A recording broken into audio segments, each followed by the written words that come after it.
بھائیو دیکھو، کوئی ایسا جادو نہیں ہے کہ میں چھو کروں گا اور تمہارا پیٹ بھر جائے گا اور تم سب رات کی روٹی کھا لو گے. میں شو کروں گا اور تمہاری پیاس دور ہو جائے گی. ایسا کوئی جادو نہیں ہے، ایسا کوئی جادو نہیں ہے کہ ڈاکٹر شو کرے گا اور اس کی بیماری ٹھیک ہو جائے گی. ایسا کوئی، یہ اسباب کی دنیا ہے.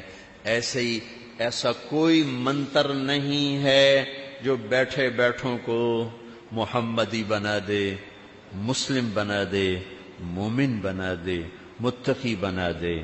ایک محنت ہے جس سے، جیسے ابھی اٹھ کے کھاؤ گے تو پیٹ بھرے گا، پیو گے تو پیاس دور ہوگی، پڑھنے جاؤ گے تو علم ملے گا. ایسے ہی میرے نبی کی پاکیزہ زندگی ایک محنت ہے. میں کروں گا تو سیکھوں گا، آپ کریں گے تو سیکھیں گے. یہ تبلیغ کا مبارک کام اس زندگی کو سیکھنے کی سب سے خوبصورت محنت. یہ میں نہیں کہتا ہوں کہ یہی محنت ہے. اللہ کے فضل سے دین کو سیکھنے کی بہت محنتیں ہو رہی ہیں جن سے لوگوں کو فائدہ ہو رہا ہے اور کوئی خلاف شریعت چیز نہیں ہے. سب برحق ہیں، سب علی خیر ہیں، سب خیر پر ہیں. لیکن یہ میں ضرور عرض کروں گا دنیا پھرنے کے بعد اور زندگی کا ایک حصہ گزارنے کے بعد کہ تبلیغ سے زیادہ خوبصورت میدان میں اس وقت اور محنت کوئی نہیں جس نے ساری دنیا کے انسانوں کو گھیرے میں لیا ہو اور بڑی آسانی کے ساتھ زندگیوں کے تبدیل ہونے کا سامان مہیا کیا ہو. یہ تبلیغ وہ خوبصورت محنت ہے. یہ اجتماع ایک عنوان ہے کہ لوگوں کو اکٹھا کیا جائے، تیار کیا جائے، روانہ کیا جائے. یہ محنت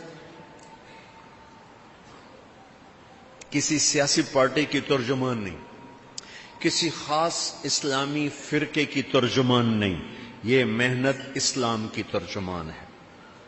اس نے ساری امت کو جوڑا، ساری امت کو جوڑا ہے. پوری امت دنیا کا آخری مشرق میں کنارہ ہے تویونی، جہاں سورج پہلی کرن ڈالتا ہے، جہاں ٹائم شروع ہوتا ہے، ٹائم وہاں سے شروع ہوتا ہے.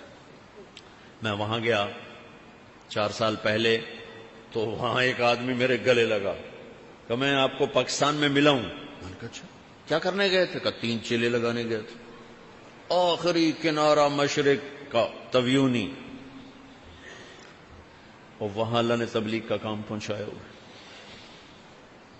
شمال میں آخری کنارہ ناروے میں آخری گاؤں جہاں کے آگے پھر خاموش سمندر ہے، وہاں پہنچا. سب سے پہلا مسلمان ملا، 10 دن تبلیغ میں لگائے ہوئے. ایسے اللہ نے اس کو پوری دنیا میں گھمایا. نوجوان ہماری نسل بیٹھے ہو، شکر کرو ہماری زبان میں تبلیغ کا کام چلا ہے. ان کو دیکھو، یہ ایران والے آئے بیٹھے ہیں بیچارے، اردو نہیں جانتے، بیٹھ کے بت بنے سن رہے ہیں. عرب آتے ہیں، ہماری ٹوٹی پھوٹی عربی سنتے ہیں، تباہی پھیر دن ہمارے عربی بولنے والے ان کے ساتھ، لیکن وہ صبر شکر کے ساتھ چل رہے ہوتے ہیں، وہ سن رہے ہوتے ہیں. ہمیں سننے کے لیے ترجمان نہیں چاہیے، ہماری اپنی زبان میں تبلیغ کا کام ہو رہا ہے. کتنی بڑی اللہ کی نعمت. تو بھائیو، یہ اجتماع ایک عنوان ہے اس محنت کو آگے بڑھانے کا، اس میں ٹائم دینے کا. کہ چھو منتر سے پیٹ نہیں بھرتا، چھو منتر سے ایمانی زندگی ہاتھ میں نہیں آتی. کوشش کرنی پڑتی. یہ ایک خوبصورت کوشش ہے. کرنے والے ہمارے جیسے لوگ ہیں، کمیاں کوتاہیاں ہیں، لیکن محنت بہت عالی شان ہے.